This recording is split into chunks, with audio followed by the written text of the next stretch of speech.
जी काही भारताला एक लिडरशिप पोझिशन मिळवून दिलेली आहे त्याचं प्रत्यंतर या ठिकाणी आम्हाला पाहायला मिळालं.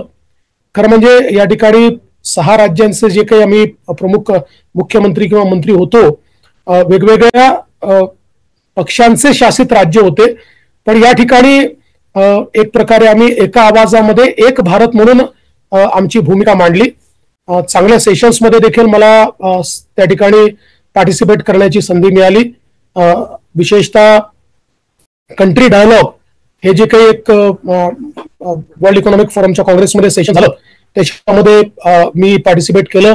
माझ्यासोबत ज्येष्ठ नेते आणि मुख्यमंत्री चंद्राबाबू नायडू होते, रेवंत रेड्डी होते, आणि महाराष्ट्र आणि भारत आणि वेगवेगळ्या राज्यांचा विकास आणि वेगवेगळ्या गोष्टी याच्यावर भरपूर चर्चा त्या ठिकाणी झाली आणि आपापल्या राज्यांची ताकद आम्ही त्या ठिकाणी किंवा शक्तीस्थळ हे आम्ही लोकांसमोर शोकेस करू शकलो. आणि हे करत असताना भारताला देखील एक प्रकारे अट्रॅक्टिव्ह इन्व्हेस्टमेंट डेस्टिनेशन भारत आहे हे देखील आम्हाला त्या ठिकाणी निश्चितपणे सांगता आलं.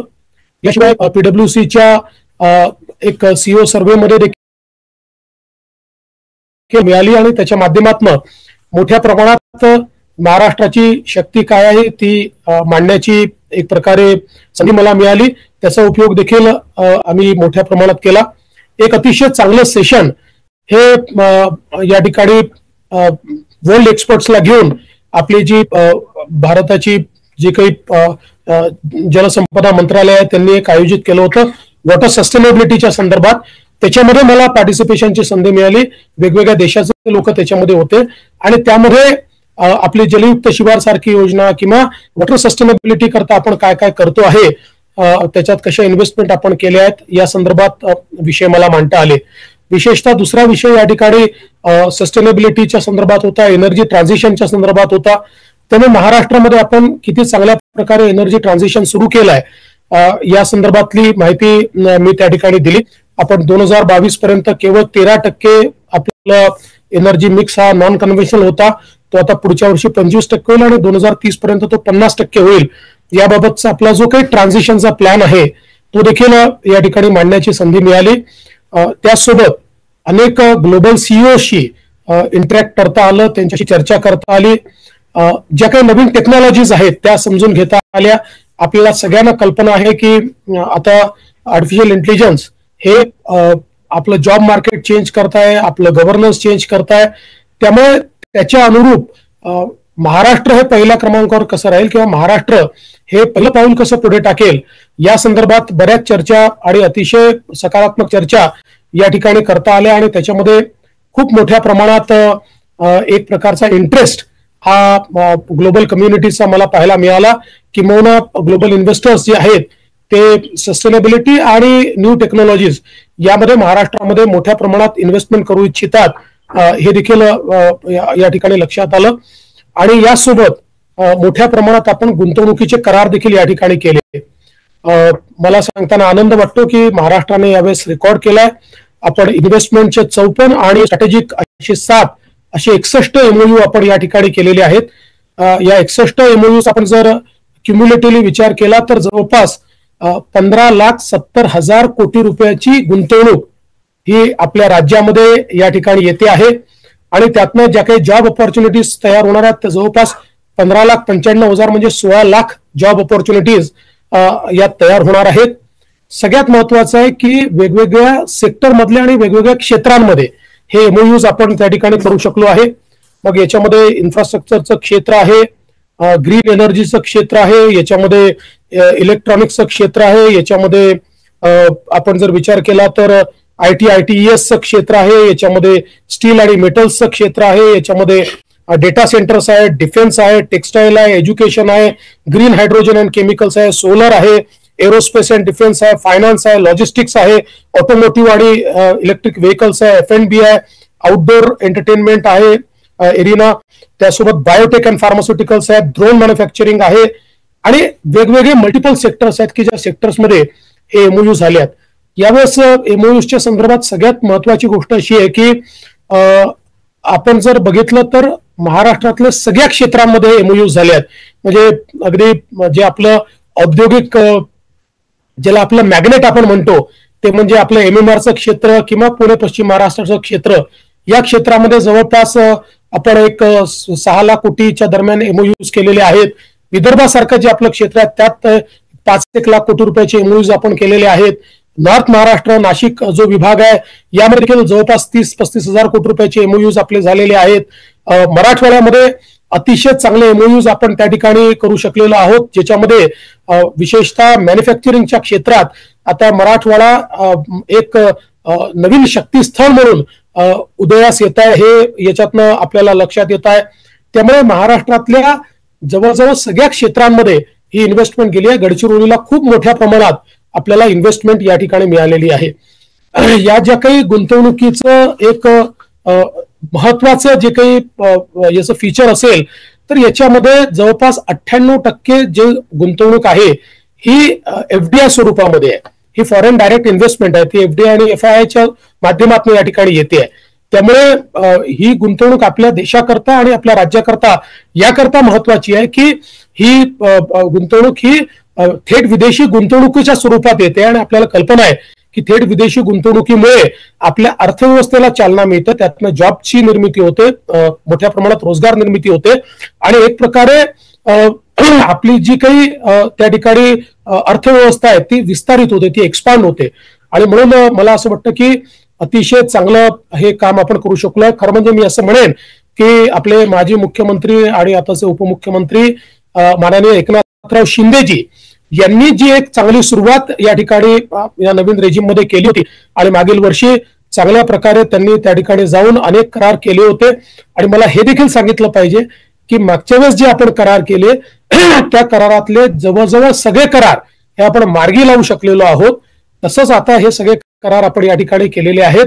त्यामुळे एक प्रकारे महाराष्ट्राला पाहिजे इतरही राज्यांनी करार केलेले आहेत. तमिळनाडूने काही केले आहेत, आंध्रनी केले आहेत, तेलंगणाने केले आहेत, केरळाने देखील केले आहेत. तर मला सांगताना आनंद वाटतो की त्या करारांमध्ये पहिल्या क्रमांकावर आपण आहोत आणि ही सगळ्यांकरता अतिशय आनंदाची गोष्ट आहे. हे सगळं करत असताना मला असं वाटतं की अनेक लोकांनी काही प्रश्न देखील निर्माण केलेले आहेत. म्हणजे आपण विचारा त्याच्या आधीच मी काही प्रश्नांची उत्तर आपल्याला देतो. मग काही लोकांनी हाही प्रश्न विचारला की डावोसच का. याचं महत्वाचं कारण असं आहे की डावोस हे आंतरराष्ट्रीय नेटवर्किंगचं केंद्र आहे. त्यामुळे जगभरातले CEOs हे या वर्ल्ड इकॉनॉमिक फोरमच्या दरम्यान या ठिकाणी डावोस मध्ये असतात.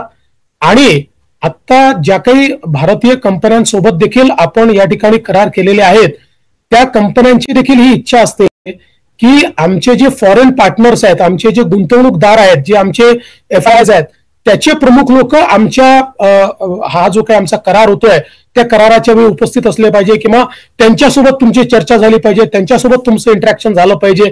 आणि म्हणून इतक्या मोठ्या प्रमाणात सगळे एकत्र हे या ठिकाणी डावोसलाच आपल्याला मिळतात आणि म्हणून अशा प्रकारचे सगळे करार हे डावोसमध्ये या ठिकाणी होतात. खरं म्हणजे आपण असाही प्रश्न विचारू शकतो की इन्व्हेस्टमेंट समिट होतात, वेगवेगळ्या इन्व्हेस्टमेंट समिट आपण करतो. आता महाराष्ट्रामध्ये आपण मॅग्नेटिक महाराष्ट्र करतो, ते आपण का करतो. मॅग्नेटिक महाराष्ट्रात करण्याच्या ऐवजी सगळ्यांना मंत्रालयात बोलून आपण करार करू शकतो. पण मॅग्नेटिक महाराष्ट्राचा अर्थ असा असतो की आपण आपली जी ताकद आहे ती शोकेस करतो, सगळ्या लोकांना त्या ठिकाणी बोलवतो, एक महोत्सवाचं वातावरण करतो आणि त्यातनं हे करार होतात. गुजरातमध्ये व्हायब्रंट गुजरात होतं तर ते देखील त्यांच्या मंत्रालयात करार करू शकतात. पण अशा प्रकारचे जे काही नेटवर्किंगचे फोरम असतात या ठिकाणी सगळे एकमेकाला भेटतात. जे काही आपले त्या ठिकाणचे CEOs आहेत, वेगवेगळे जे काही गुंतवणूकदार आहेत, हे सगळे गुंतवणूकदार एकमेकांना भेटतात आणि म्हणून डावोस हे गेल्या अनेक वर्षांमध्ये डेस्टिनेशन म्हणून तयार झालेलं आहे. आता खरं तर आपण बघितलं तर मागच्या ज्यावेळेस आपल्या महाविकास आघाडीचं सरकार होतं त्यावेळेस देखील इथे 50,000 कोटीचे आपण करार केलेच होते त्याही काळामध्ये. आता अर्थात आता जास्ती करार झालेले आहेत. त्यामुळे मला असं वाटतं की आपण याकरता आनंदित असलं पाहिजे की भारताची आणि महाराष्ट्राची जी क्षमता वाढते आहे, जी पॉवर वाढते आहे, त्याचं द्योतक म्हणजे हे करार आहेत. एक गोष्ट अजून मला या निमित्ताने सांगितली पाहिजे की अनेक लोक असाही प्रश्न उपस्थित करतात की MOU झाले पण ते ऍक्च्युअल MOUs जे आहेत ते करारांमध्ये किंवा याच्यामध्ये परिवर्तित होणार आहेत का ऍक्शन मध्ये. तर मला सांगितलं पाहिजे की देशभरामध्ये MOUsचं ऍक्च्युअल इन्व्हेस्टमेंट मध्ये परिवर्तन होणं याचा जो रेशिओ आहे तो 40% आहे, पण महाराष्ट्रामध्ये तो 65 ते 70% आहे. आणि सगळ्यात महत्वाचं, आपण जर गेल्या डावोसचा विचार केला तर जवळपास 95% तो आहे. त्यामुळे आपण आताही हे जे करार केलेले आहेत ते करार सगळे सिरियस प्लेयर्स आहेत. याच्यामध्ये आपण जर बघितलं तर आज डेटा सेंटरमध्ये महाराष्ट्र हे डेटा सेंटर कॅपिटल होत आहे. आणि आपल्याला कल्पना आहे की आपण सगळे असं म्हणतो की डेटा इज न्यू ऑइल, कारण आता डेटानी ऑइलपेक्षा जास्त डेटाची किंमत झालेली आहे. ऑइलची जी काही क्युम्युलेटिव्ह व्हॅल्यू आहे त्यापेक्षा डेटाची क्युम्युलेटिव्ह व्हॅल्यू आता मोठ्या प्रमाणात वाढलेली आहे. आणि म्हणून डेटा सेंटर कॅपिटल महाराष्ट्र झाल्यामुळे आज इनोव्हेशन आणि ज्याला आपण आर्टिफिशियल इंटेलिजन्स म्हणतो याच्यामध्ये खूप मोठ्या प्रमाणात महाराष्ट्र पुढे जाणार आहे. आणि म्हणूनच आज आपण हे सगळे जे काही करार केलेले आहेत, आणि आपण बघितलं असेल तर इतक्या मोठ्या प्रमाणात सगळ्या फॉरेन कंपनीज देखील याच्यामध्ये आहेत. आता काही लोकांनी या संदर्भात काही ट्विट्स देखील केले आहेत, मला त्यांना उत्तर देखील द्यायचं नाही, कारण ज्या लोकांना फॉरेन कंपनीजचे हेडक्वार्टर मुंबईत आहेत की परदेशात आहे हेच माहिती नाहीत, त्या लोकांनी ट्विट केलं तरी त्याला उत्तर देण्याच्या भानगडीत आपण पडायचं नसतं. शेवटी महाराष्ट्राला 15,70,000 कोटी रुपयाचे करार मिळाल्यानंतर, एवढी गुंतवणूक मिळाल्यानंतर काही लोकांना जर आनंद होत नसेल तर त्याचा आपल्याला इलाज नाही आहे. कारण मला एक गोष्ट निश्चितपणे माहिती आहे की मी एकदा एक हिंदीचे प्रोफेसर होते, त्यांनी मला सांगितलं की जो शरीर की जलन होती है उसका तो इलाज हो सकता है, लेकिन मन की जलन का इलाज नहीं हो सकता. त्यामुळे आता ठीक आहे, काही लोकांनाही असूया वाटू शकते की यांच्या काळामध्ये इतके करार का होत आहेत, पण मला असं वाटतं जे काही आपण करतोय ते महाराष्ट्राकरता करतोय. आणि म्हणून या संदर्भात समजा काही लोकांनी वेगवेगळ्या प्रकारचे ट्विट केले असले तरी त्याच्या फार उत्तर द्यायच्या भानगडीत नाहीये. एवढ्या मोठ्या प्रमाणात गुंतवणूक भारतामध्ये येते आहे, ती महाराष्ट्रामध्ये येते आहे, ही खरोखर अत्यंत महत्वाची अशा प्रकारची गोष्ट आहे.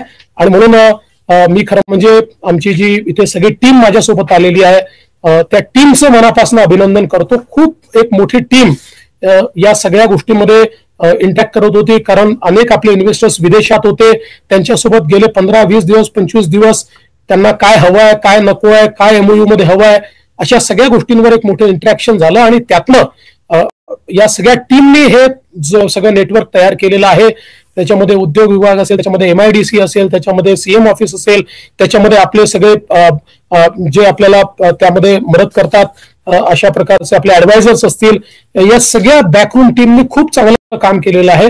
मी विशेष अभिनंदन आमच्या इंडस्ट्री मिनिस्टरचं देखील करू इच्छितो, कारण उद्योग मंत्र्यांनी देखील स्वतः लक्ष घालून हे सगळे करार झाले पाहिजेत, याच्यामध्ये इथल्या व्यवस्था नीट राहिल्या पाहिजेत, याकरता त्यांनी स्वतः लक्ष घातलं. ते स्वतः या सगळ्या प्रमुख करारांच्या वेळी या ठिकाणी उपस्थित होते, त्यामुळे त्यांचं देखील मी मनापासून अभिनंदन करतो. आणि मला असं वाटतं की एक चांगला दिवस आज महाराष्ट्राकरता आहे. शेवटी इथे जे काही इंडिया पॅव्हिलियन आहे, या ठिकाणी इंडिया पॅव्हिलियन मध्ये जरी अनेक राज्य आले तरी इंडिया पॅव्हिलियन मध्ये बोलबाला मात्र महाराष्ट्राचा होता, असं सगळेच राज्य त्या ठिकाणी मान्य करतायत. ही आपल्याकरता अतिशय आनंदाची गोष्ट आहे. म्हणून मी महाराष्ट्राच्या जनतेचे मनापासून आभार मानतो की आपण ही संधी दिल्यामुळे आम्ही या सगळ्या गोष्टी या ठिकाणी करू शकलो.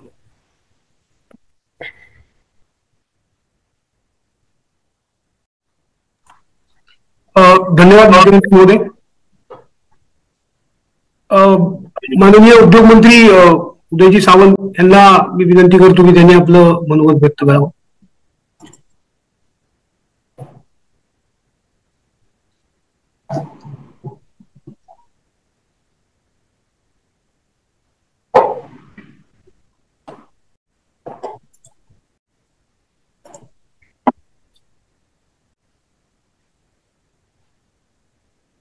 आवाज येणार.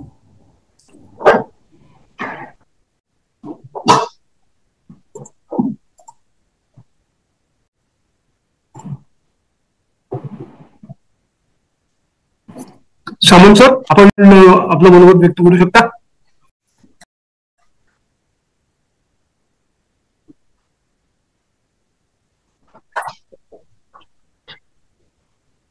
बहुधा उदयजी कनेक्ट होत नाही आहे, ते आहेत पण त्यांचा व्हिडिओ कदाचित कनेक्ट होत नसेल. प्रयत्न करतोय सर, एक सेकंड.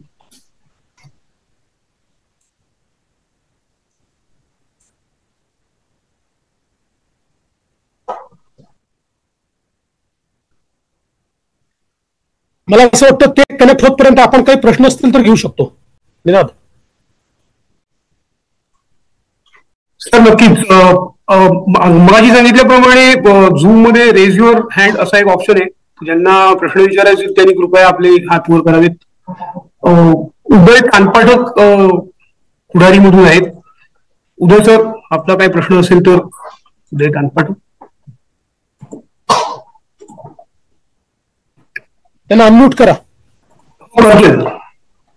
हा नमस्कार, ऐकू येते? हा नमस्ते उदयजी, ऐकू येत आहे. इथे अशी टीका झाली सातत्याने गोरगरिबांकडून, तिथे जाऊन सुद्धा इथल्याच लोकांनी एमओयू केलेले आहेत. त्याच्यावर काय तुम्ही इथल्याच कंपनी तिकडे येऊन करणे याला काय अर्थ? अशी टीका इथे झाली आहे. मला असं वाटतं की ज्यांना निगेटिव्ह पाहायचं आहे ते अशी टीका करतीलच. मुळामध्ये ही असूया आहे की त्यांच्या काळामध्ये त्यांना जे जमलं नाही ते शिंदेजींच्या काळात आणि आता आम्ही करू लागलो आहे. त्यामुळे त्यांना एक प्रकारची असूया आहे. त्यामुळे त्या टीकेला मी फार काही भीक घालणार नाही. मी मगाशी सांगितलं की 98% एमओयू मध्ये एफडीआय कंपोनंट आहे, 98%. त्यामुळे आज आपण ग्लोबलाइज जगामध्ये आहोत. समजा आपली जेएसडब्ल्यू कंपनी सारखी एक कंपनी आहे, तर ही जेएसडब्ल्यू कंपनी जरी भारताची असली तरी ग्लोबल कंपनी आहे. आज एमजी सारखी कंपनी त्यांनी घेतलेली आहे. टाटा सारख्या कंपनीशी आपण ज्यावेळेस एमओयू करतो, टाटा ही ग्लोबल कंपनी आहे. त्यामुळे ते त्यांच्या ग्लोबल पार्टनर सहित आपल्यासोबत एमओयू करतायत. त्याच्यामध्ये एफडीआय कंपोनंट आहे. त्यामुळे आता कोणी जर असा विचार केला तर काही लोक असं देखील म्हणू शकतात की तुम्ही जम्मूला जाऊन करा, तुम्ही काश्मीरला जाऊन करा, असं म्हणणाऱ्यांना काही हे नाहीये. याच्यामध्ये मुळात मुद्दा काय आहे की किती इन्व्हेस्टमेंट आपल्या राज्यात येते आहे, या आधी आली का? समजा हे लोक गेले होते ना डावोसला, त्यांनी केले नाहीत का करार डावोसला? पण 50,000 कोटीचे झाले. आम्ही 5 लाख कोटी आणि 15 लाख कोटीचे करार या ठिकाणी करू शकलो. तर ही असूया आहे. त्यामुळे उदयजी, या असूयेला काही उत्तर नाहीये. कोणी जर मनातनं जळत असेल तर पण मी असं म्हणेन की महाराष्ट्रात इतक्या मोठ्या प्रमाणात जेव्हा इन्व्हेस्टमेंट येते तेव्हा महाराष्ट्रातल्या जनतेला आनंद आहे. विरोधकांना दुःख होऊ शकतं.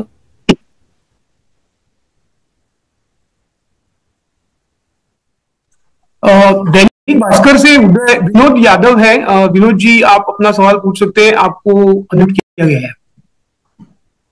विनोद भाई. देवेंद्रजी, तुम्हाला खूप खूप शुभेच्छा सर.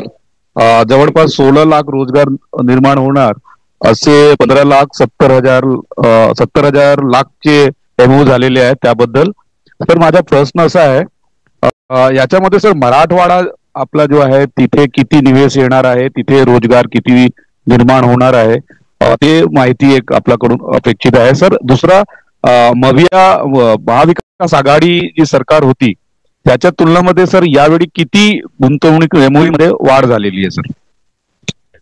बघा, मी सेक्टोरली त्याचा ब्रेकअप भारतामध्ये आल्यानंतर पूर्ण देईल आपल्याला.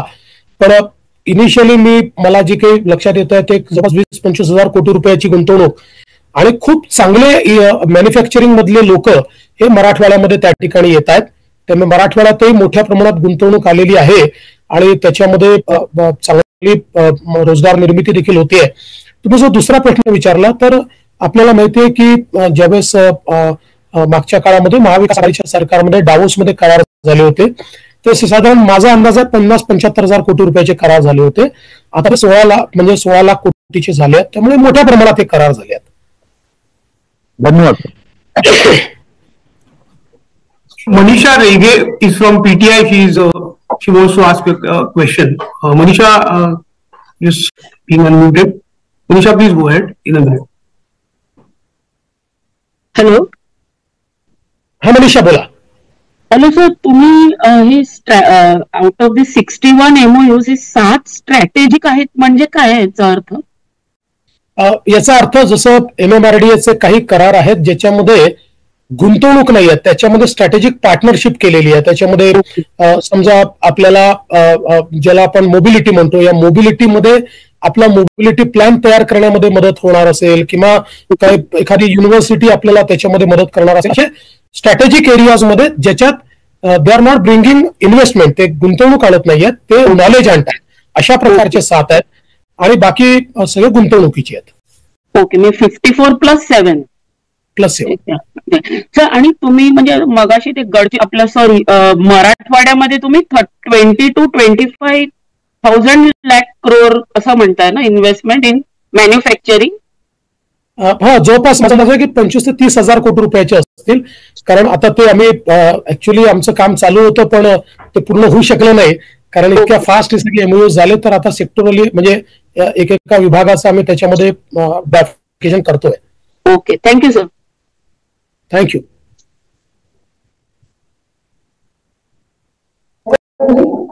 Sir, Faisal Malik from Hindustan Times wants to ask you a question. Faisal? Yeah, Faisal. So I'm audible? Yeah, you are audible.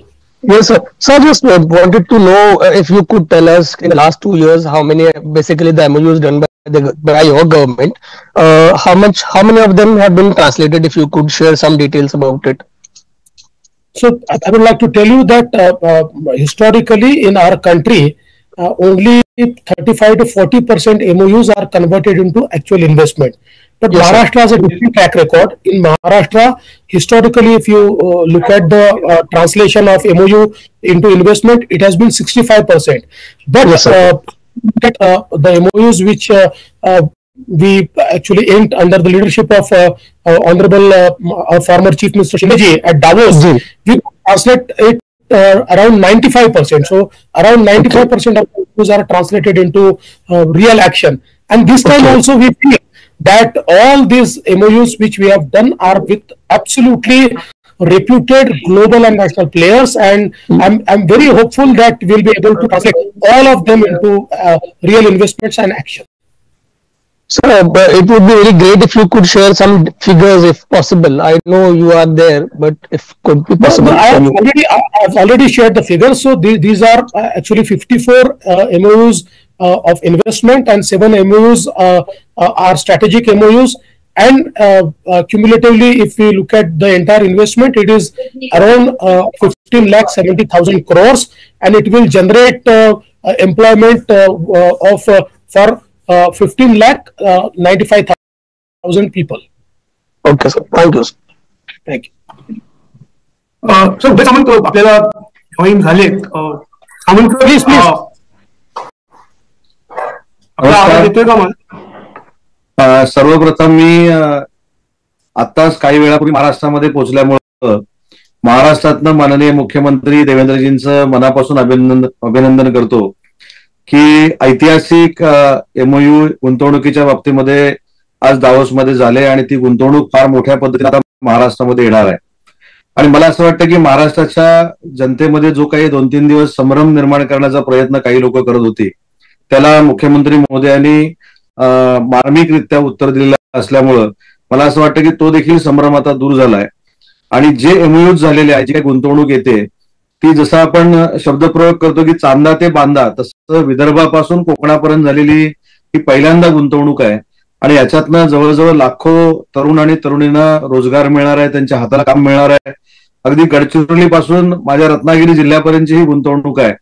आणि यामध्ये खरोखरच जसं मुख्यमंत्री महोदयांनी सांगितले की टीम म्हणून आम्ही सगळ्यांनी काम केलंय.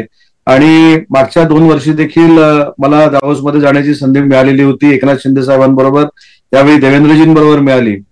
आणि मी स्वतः भाग्यवान समजतो की ज्यावेळी ऐतिहासिक 15,70,000 कोटीचे MOU हे झाले दावोसला, त्यावेळी मी राज्याचा उद्योग मंत्री आहे, हे देखील एक फार मोठं राजकीय भाग्य आहे. आणि म्हणून मला असं वाटतं की जी गुंतवणूक आम्ही आणलेली आहे, जे MOU झालेत, त्याची अंमलबजावणी त्वरित करून बेरोजगारी कशी दूर होईल आणि त्याची अंमलबजावणी कशी होईल यासाठी उद्योग मंत्री म्हणून माझा देखील प्रयत्न राहणार आहे. शेवटी जी काही टीका टिप्पणी होते याच्याकडे दुर्लक्ष जरी करायचं म्हटलं तरी देखील ही जी गुंतवणूक येते त्याची अंमलबजावणी काटेकोरपणे करणं ही माझ्या विभागाची जबाबदारी आहे. आणि मी या पत्रकार परिषदेच्या माध्यमातून मुख्यमंत्री महोदयांना, दोन्ही उपमुख्यमंत्री महोदयांना आणि महाराष्ट्राच्या जनतेला आश्वस्त करू इच्छितो की महाराष्ट्रातली ही गुंतवणूक परत कुठे जाणार नाही आणि टीकाकारांना ती संधी मिळणार नाही, याची जबाबदारी माझा विभाग नक्की घेईल.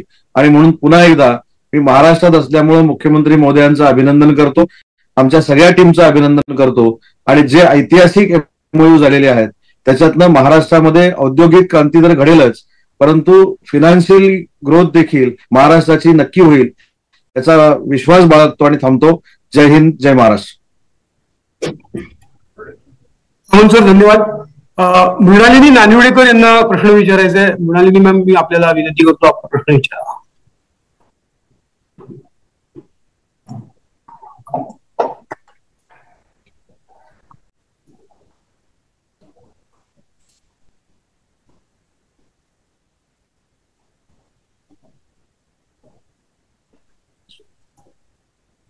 मृणालिनी त्यांचा प्रश्न त्यांनी व्हॉट्सअपवर पाठवलाय. सॉरी, कारण त्यांना कनेक्शन मध्ये काहीतरी प्रॉब्लेम आहे. What was discussed at Davos about AI in light of Maharashtra? I think मला वाटतं अतिशय महत्वाचा प्रश्न आहे. आणि आता AI मुळे जवळजवळ सगळ्या इंडस्ट्री चेंज होत आहेत. AI मुळे सगळं जॉब मार्केट चेंज होत आहे. आणि महाराष्ट्रामध्ये आपली ही भूमिका राहिलेली आहे की we have to embrace the technology. आपण ग्लोबलाइज जगामध्ये आहोत. ग्लोबलाइज जगामध्ये आपल्याला दरवाजे बंद करून चालत नाहीत. त्याच्यामुळे महाराष्ट्र खरं म्हणजे पहिलं राज्य आहे ज्यांनी गुगल सोबत आपण centre of excellence in AI already सुरू केलेलं आहे. आपल्या गव्हर्नन्समध्ये आपण AIचा यूज चालू केलेला आहे. आणि आता त्याच्या पलीकडे जाऊन आपलं जे कटिंग एजवर सगळ्यात प्रायमरी इन्स्टिट्यूशन आहे ITI, इथे देखील AI आपल्याला सुरू करायचं आहे. त्या संदर्भात आपली कारवाई आपण चालू केलेली आहे. आणि एवढंच नाही तर आपण हा देखील निर्णय घेतलेला आहे की आपण एक इनोव्हेशन सिटी आपण तयार करणार आहोत नवी मुंबईमध्ये, जी जगभरातले इनोव्हेशन्स करता एक इकोसिस्टीम तयार करेल आणि जी AI पॉवर्ड असेल. त्यामुळे मला असं वाटतं की AIचं महत्व आपल्याला समजून घ्यावंच लागेल. आणि AI मध्ये फर्स्ट मूव्हर हा महाराष्ट्र असला पाहिजे असा आमचा प्रयत्न आहे. त्या दृष्टीने इथे अनेक टेक्नॉलॉजी जायंटशी आमची चर्चा झालेली आहे. अनेक टेक्नॉलॉजीचे जे काही वेगवेगळ्या प्रकारचे उपयोग आहेत ते आम्ही बघितलेले आहेत आणि आम्हाला ते महाराष्ट्रामध्ये आणायचे आहेत. द हिंदूचा विनया देशपांडे. विनया, आपला प्रश्न विचारा कृपया. आपल्याला अनम्यूट करण्यात येते. Good evening, sir. Happiest congratulations first of all. And there is a lot of buzzword around sustainability even in the World Economic Forum. In view of that, especially with respect to the climate change and the disasters it is causing worldwide, there are concerns even in Maharashtra with the way the automotive sector is also developing. Are there any specific discussions with respect to sustainability at a time when you are saying that so many investments will come? How will the state government ensure that they will be in line with sustainable development and will address the climate change issues that are being raised everywhere? Thank you. Thank you, Vinaya. I think this is a very good question, and I must tell you that most of our MOUs are around sustainability. In fact, we have discussed here and we have inked MOUs which are around circular economy, which are around renewable energy, which are around green hydrogen, which are around water sustainability issues, also around clean fuel issues. So I think the focus in the Davos along with AI, it was sustainability, and that has reflected in the investments as well. Today we are becoming the EV hub of India. So much of investment is going into electric vehicles in the state of Maharashtra, whether it is in EV cars, whether it is in EV buses. The entire transportation ecosystem is being developed, and apart from that also we have got investments in solar manufacturing, and not just solar, the entire solar ecosystem manufacturing. So I think these investments are around sustainability, and we are getting a lot of investments in sustainability. वेळेच्या अभावी मुख्यमंत्री सरांना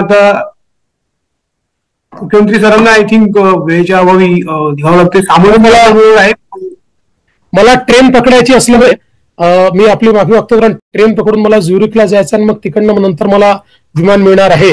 आणि म्हणून मला असं वाटतं की मी साइन ऑफ होईल. तर काही अजून विषय असतील तर उदयजी या ठिकाणी आहेत. आपल्या सगळ्यांचे खूप खूप आभार.